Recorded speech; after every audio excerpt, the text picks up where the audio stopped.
Hi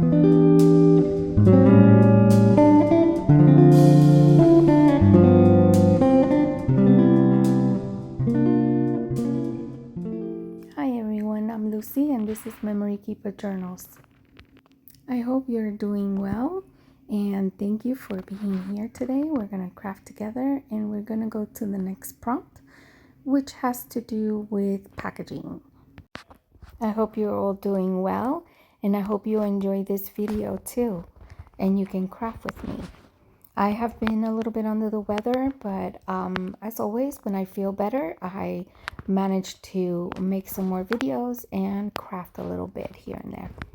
So I went into looking my packaging, and I have this paper that I was using in the past in one of my projects that I put underneath to catch anything so that it doesn't ruin my table or whatever, wherever I'm working at. And I was doing some stenciling and some of the embossing with some texture paste that I had made. And I figured I'll save those papers because usually I could use them for like collaging, and you can cut them into pieces and decorate and whatnot. But this time around, I just wanted to use the whole packaging page to cover the page on this accordion journal. This way it does the background for me and I don't have to have the magazine background on it for decoration. So it has already the impression of the stencil, which is the roses on it. So it looks really pretty. It might not look pretty to you just because you're not that close. But if you were to see it in person, you can see how cute it looks. And even though it's all wrinkly, I love it. I think it just looks really good. So I'm just going to go ahead and prep it and cut it into size, and I'm going to add it into the page and just glue it on, and then we can start working on the project. So what I want to work on is a tag, and this tag is actually one that Karen from Grace Be Creations made on her live just the other night. And I usually go to her live, and I learned a lot of stuff from her because she does a lot of shabby chic style items, and I love that. And so I learn a lot of techniques that, she has too. And she's not the only one, of course. I watch a lot of people on YouTube and I get a lot of different techniques, and then I pick and choose whatever works for me, that I can do, and it comes out really nice for me. Those are the ones that I do. But this time around, because I'm playing with this journal, this is my my time to craft and do whatever, and I hope that you guys do it too. Just sit around and just enjoy the time of crafting without being mindful of anything. You just do it. So I just want to do whatever I can on here and try it and see what I really like the best and what I want to keep into my own to become my what do you call that? My own, to become part of my techniques, because eventually it changes. I know for a fact that because creating journals, I have started watching. I've mentioned this a million times in all of my videos. I was following Johanna Clough, and I learned how to create my first journal with her. And I kept looking at everybody else doing their journals, and everybody has their own unique way of creating their journals. And then once you start making your own and you're constantly making that journal, you change something every single time until you become comfortable with a specific way that is going to come out perfect for you, and you create it, and knowing that the book is sturdy and strong, and it holds a lot of pages for you for whatever you want to use it for, whether it's for art, whether it's for writing, whether it's for pictures. It doesn't matter. Once you create whatever it is that you create a million times, basically, it becomes your own, and that's basically what's happened to me. I create my hardcover journals, and my hardcover journals are like amazing. They don't come apart or anything. They're very well done. And if you want that verification of my journals, you can look at my reviews on my Etsy shop, and you can see that a lot of the people that have received my journals have literally mentioned that in my Etsy shop in my reviews. But that's because of how many times I have made them, you know. I didn't only make it for sale, I made it for friends and family, and, you know, and I made tons of them. So a lot of people have lots of my journals. And so that's how I've learned. So I'm sure you can do the same. Okay, so now that I burnished this down, I'm going to show you some of the pictures that I picked. I have 3 of them. Of course, I'm only going to use one. But I got it from Ruby and Pearl. And I believe is a digital that's called Vintage Ladies. And so I think I picked one with the hat because I love hats. I think those are adorable. And that's going to be part of my focal point on that tag that I'm going to be creating following Karen at Grace Be Creations. And in this video here, since I'm doing the voiceover, I was actually watching the video or rerun of the live because I had already gone to the live. And after the live, I decided, well, let me try and do it. And at the same time, do it for my accordion journal for the Junk Journal July. And usually, you know, I have a journal for Grace Be Creations where everything that I create in her channel, I put it in that journal.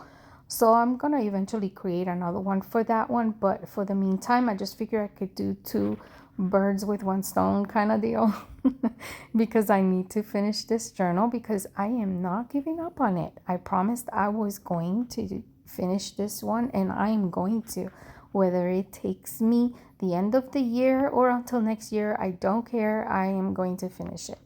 You know, doing these prompts are the best thing ever too, because, you know, like I said, it just helps you, you know, because you're just crafting. You're not doing something specific for somebody, or you don't have anything in mind. You just create, you know, you just be creative and figure out what you want to do for it. And I love doing that. So, and I'm sick a lot, so many times that when I come back, I need something to start with, you know, something that can give me that motivation to continue crafting. I'm going to tell you why. Just last night I was watching a video from Donna. I don't remember what the name of the channel is, but I will link her below as well. And she was talking about unfinished projects or unfinished journals. You know, there's a lot of problems when, not necessarily problems. What I mean is, I'm sure there's a lot of us that are crafting and we have projects that we haven't finished. I do. I have journals from years ago that I started and I never finished. And what is it that makes it trigger for you not to be able to finish it? I have no idea. But to me, so far, what I think for me, when it comes to myself, is my trigger is if I get stuck, if I get sick and I can't finish the project and I have to come back later, the thought behind it of the project that I had in my mind, it's not the same anymore when I come back a week later or 2 weeks later. So then I kind of feel like I have to start all over again because it's just not the same thought I originally had. So, like, for example, you're talking to somebody and someone interrupts you, and then you're trying to remember what you were saying. You say, oh, you lost your train of thought. That's basically what it is for me. You know, that's like, you know, squirrel, if you know what I mean by that. I'm lost. It's not like I can continue going where I was left off. You know what I mean? That's basically what it is. So I do have a lot of them that I haven't been finished. So I am trying to get over that hump and try to figure how I can do, you know, this Junk Journal July, even though it's not July anymore, and how to continue it so that I can do the same with all of the journals that I have unfinished. And Donna created this awesome group where you can go in there and give your 2 cents about what happened to your journal that you couldn't finish, show the picture, and explain what it is that you really wanted to do in the first place and you couldn't finish it. And then everybody else can give you pointers and you can get some ideas from that and a motivation and encouragement, and then you can get it finished. And I thought that was so sweet of her, because she's such a great teacher. I learned a lot from her too. But I'm getting off of topic here. But I'll link her below so you guys can check her out if anything. But yeah, right now what I'm doing is covering this tag with a lace, because that's the first thing that she did. She covered the whole tag with a lace. You know, the only time that I ever remember covering anything with a lace was a journal cover. And I think I've used lace like for a window, or laces to decorate the edges of the page, or to do a flip up, but never to cover a tag, you know? So I'm like, oh, this is different. So I was like, okay, I'm going to try this tonight, because I got to figure this out. How to cover this with lace, and then cover with paper and do layers of paper. We'll see how that's going to come out. And if this works out for me and it looks nice, then I'm going to continue trying it and see where it leads. But for now, I'm using this beautiful lace that I purchased from, I think it was a thrift store that I went to, or was it, I'm not sure if it was a thrift store. Maybe it was Goodwill. I think it was Goodwill. I bought it. I think it was a curtain. It was so pretty, the flowers on it. And I cut it into pieces so that I can use it in my craft, you know, in anything I craft. So far, it's looking really pretty. So she did this thing where you flip the end on top and on the bottom, and you glue it to the back of the tag, and then the ones on the side you can trim off. I've never done that either, because I think that would make it bulky. But the reason behind it is so that you have some kind of consistency on the edge or the top portion where you're going to make the hole, so that it can be, enforced or reinforced, I think is the word. Yeah. So it makes it sturdy for you to do your hole up there and whatnot. So I've never had a problem with that, because usually what I do is I take it to the sewing machine, I sew around it, and then I put another cardstock behind it to cover the stitching in the back, and that way it's easier for you to write. So I think that makes it thick for me and sturdy enough for me to be able to do a punch a hole on the top and add an eyelet, and it won't mess up, you know? It just becomes really strong that way. But today I'm going to make it just like she makes it, because I want to see what it is like. And look how pretty that looks with the lace on top. It does not look bad at all. I was pretty pleased with it. So here I'm just cutting the white edges from this Polaroid, because her picture doesn't have any white around it. What she did was she used it as the focal point, and all the layers of the paper is going to be behind the photo. I usually just put brown paper, which I have a piece there, and then I grab some of this green page, and this is a vintage page also that I purchased from I think it was Louise at Sacred Mementos, because she sells her items as from Patty's channel, and I'm gonna link them below too so that you can check them out. But this green paper is one of the vintage papers in that package that I had gotten from her.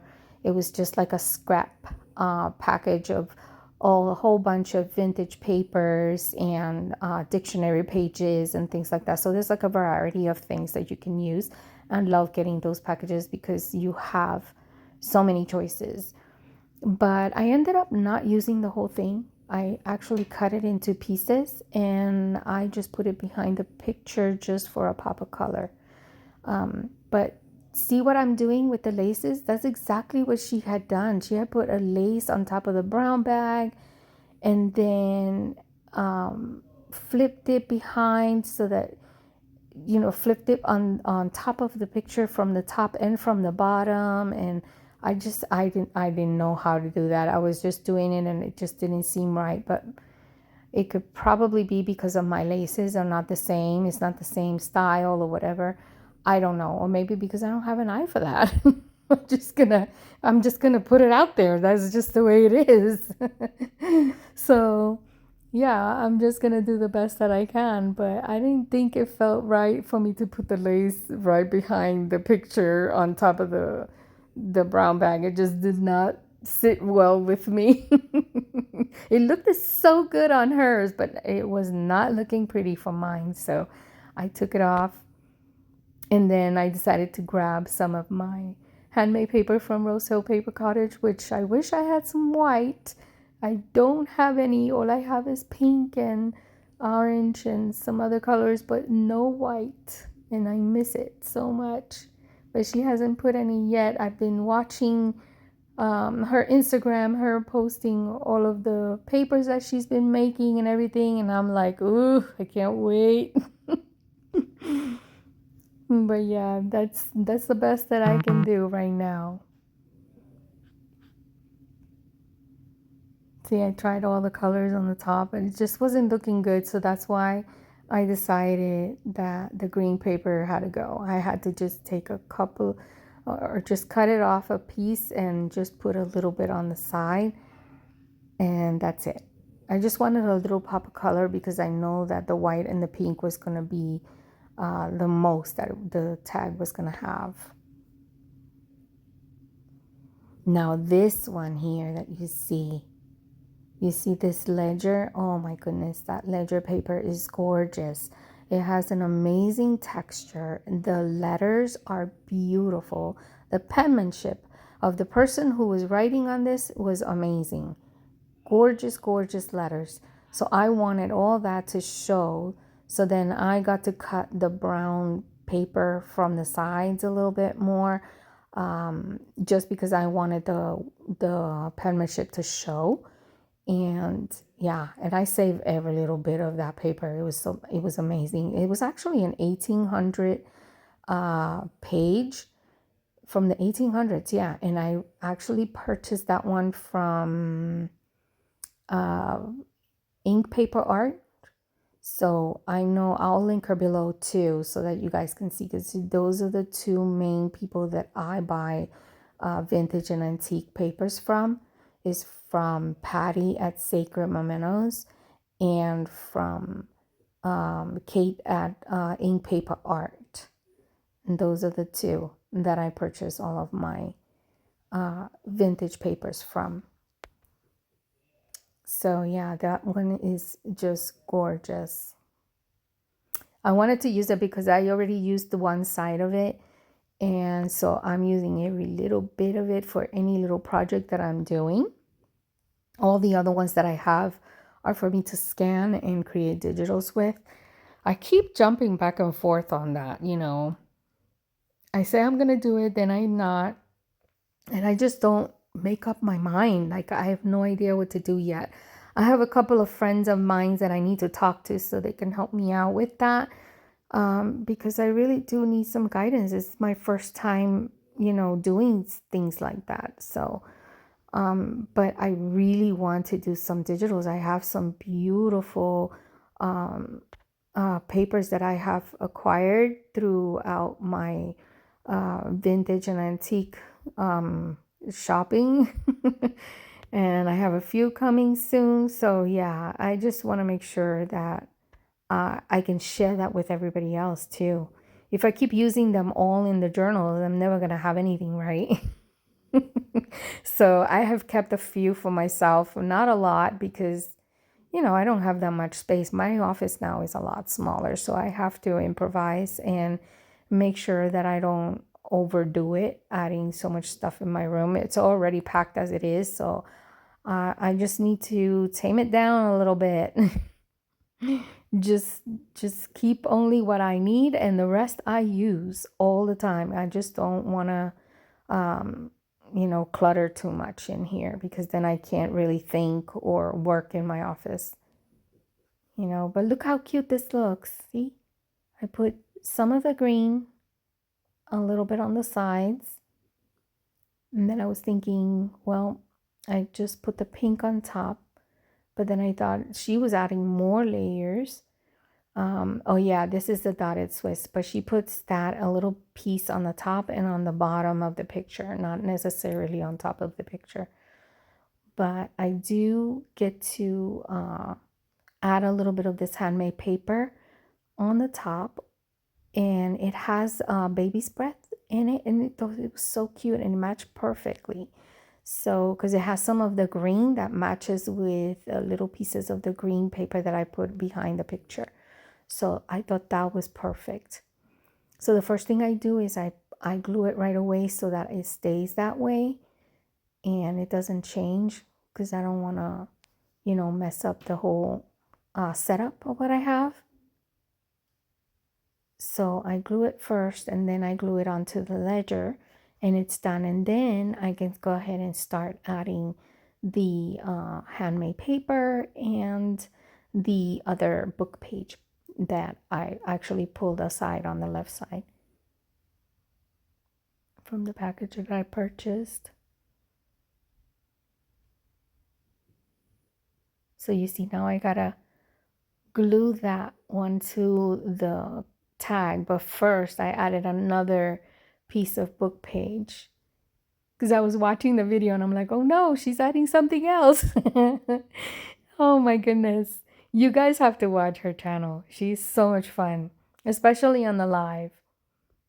And we get to participate too, because she asks us what else should we add, and things like that. So it's so much fun.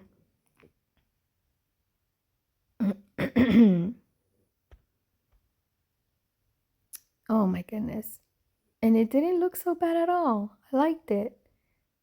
And then on top of that is where we add the dotted Swiss on it later on, and it looks so good because you can see it through. And I loved it. I think it came out so good.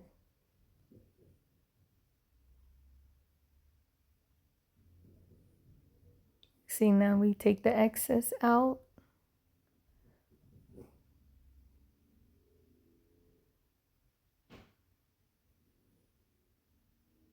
I mean, you could have done that afterwards. I saw how she did it after. She glued everything together, and then after she glued everything, then she did take off all the excess of the paper, but I didn't. I did it before. I was thinking ahead of her, and then when I saw her that she was doing it after she had glued it on, I was like, oh, wait, I did it wrong. I might have messed it up, but I didn't.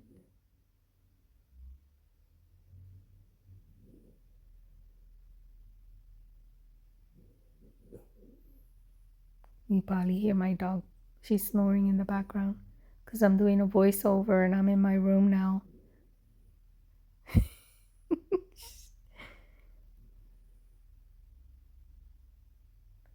My little old lady. Okay, so here what she did was she flipped it to the back and glue part of it in the back too, because she likes it to be thick enough for when she does the hole and whatnot. And I didn't think I needed that, so I didn't do it all the way to the back. I just kept taking pieces off. Didn't I don't know what it is with the bottom portion. It just didn't seem right to me. But I went ahead and added the Swiss dotted Swiss tool on it. Just glued it on the bottom, not where the picture is, because I wanted it to be loose. And then I just got rid of the excess, but I also added some on the top as well. So, and it actually looks really pretty.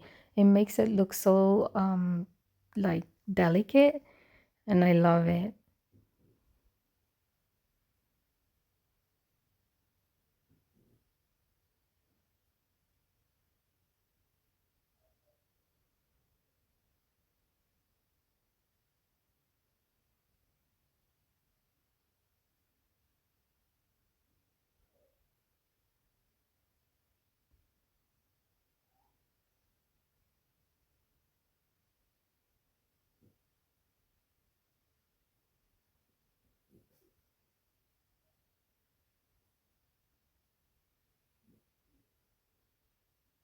And here I thought maybe I should add a little bit more of the pink, maybe on the bottom portion.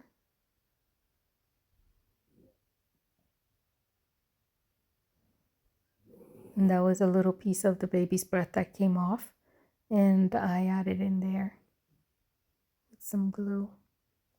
Then I was thinking, well, maybe um, I had a piece of, I think it's Tim Holtz crochet like pieces. I don't remember what it's called. Anyways, I had already done it for another project, and I had some left over, and I said, well, she added more, like a doily on top and on the bottom. This is pretty much close to like a doily, but it's more like a crochet look, and it's paper. And I figure why not just add a couple of them, see how it looks. I don't know if it looks good, but it was okay when I was doing it at the moment. It was okay. But if you really look at it, I don't know. Like it looks like it's still missing something, right? So, oh yeah, that's right, because I did put it on top as well, and I glued it on top of the handmade paper. So I don't know, it might have looked really good.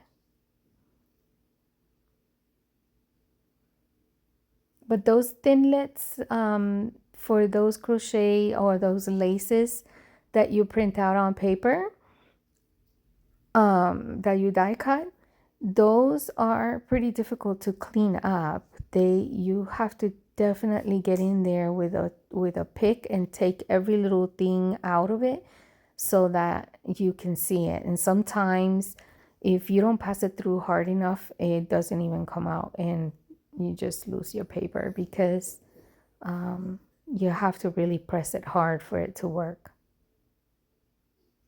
But once you got it, look how beautiful that is. It looks like a real lace, but it's just paper.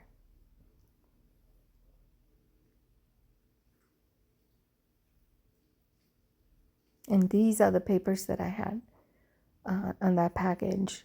There was so many of them. So then I just put them all in there again, and then I keep using them.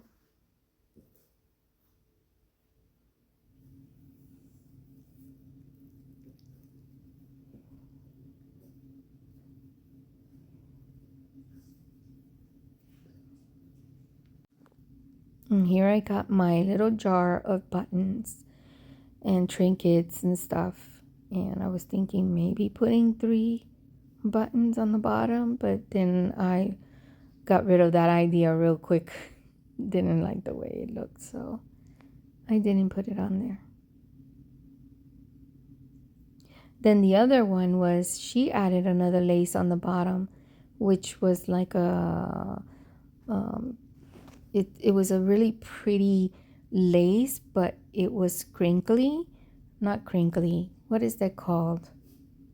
Like I think it's a ruffle. It's a ruffle. It was a ruffled lace, and it looks so pretty, but I don't have ruffled laces. I mean, I could have sewn mine on the bottom, but for some reason I think I needed more like a thicker one. I don't know. The one that I had did not look right. So I just left it like that, and I just added the eyelet and put a ribbon through it. So I used the tulle, and then I added sari silk I have in white, which looks really cute. And then I did a charm that I bought at, what's it called, Joann's. It was a whole stack of something Joe and something I remember, and it has all the charms that have pearls on them, and those are so cute and so vintage looking. I love them, and it was like in a silver tone. So that's what I used to decorate the tag, and it came out so pretty. I was really satisfied with it, so I can't complain.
Guys, I tried using the PVA glue to add the tule on there, and I'm telling you, it didn't work. I had to eventually go back to my fabric tack because I just didn't want it to show. The on the bottom you can see the shiny part of the glue of the fabric tack, and I didn't want that to show on the top, so that's why I was trying to use the PVA, but it didn't work, so I had to use the fabric tack no matter what. So I tried to spread it as much as I could so that you can't see it, but you still can. It's okay. It's just gonna have to do.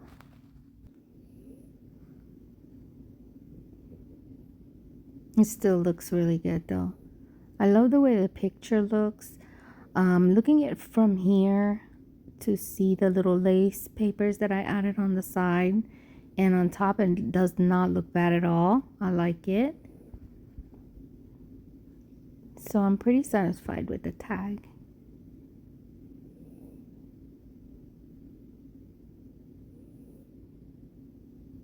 Then I tried to distress it a little bit more because I wanted to look more antique. I didn't do the distress around the tag though. I think I forgot to do that. And I can sew it later on. So but I'm gonna make more anyways. Because I really do need to make another one for my Grace Be Creations journal. So yeah, but you see, I knew I had added some of the pink on the bottom. I just couldn't remember very well. But I had to move it up a bit. I just wanted to see the book page, but I pretty much like covered the whole thing. I left only a little bit sticking out, but yeah, I didn't realize I did that. And that's okay. And here one of the baby's breath came off, so I was gluing it back on.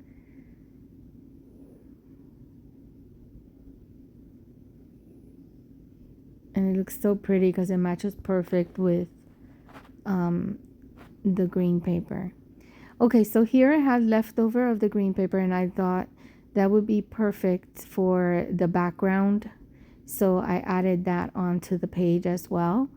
That way it had some of it picking out from when I attached the tag. But I'm not going to do a pocket or anything. I'm just going to attach it with a paper clip. And that's it. And that'll be great. That's all I'm going to do there.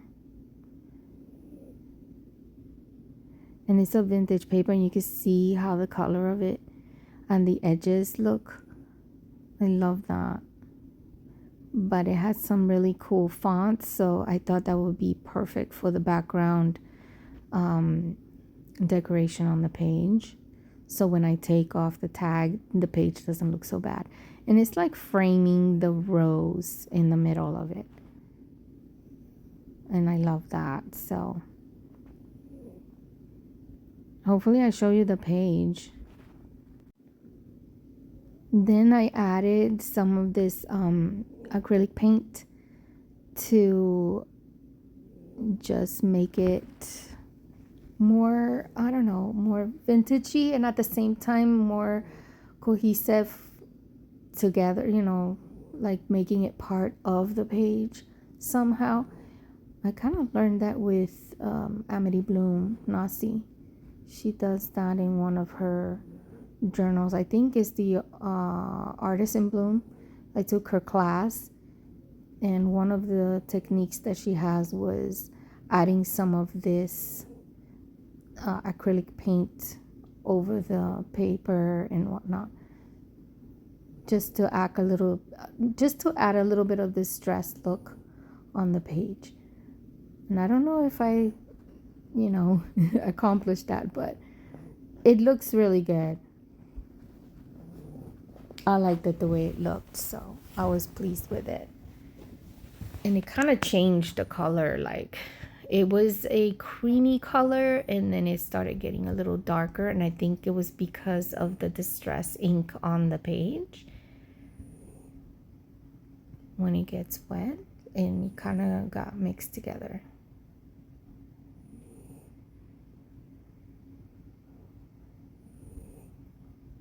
Those are the paints I bought at Walmart. They still work pretty well. I like them.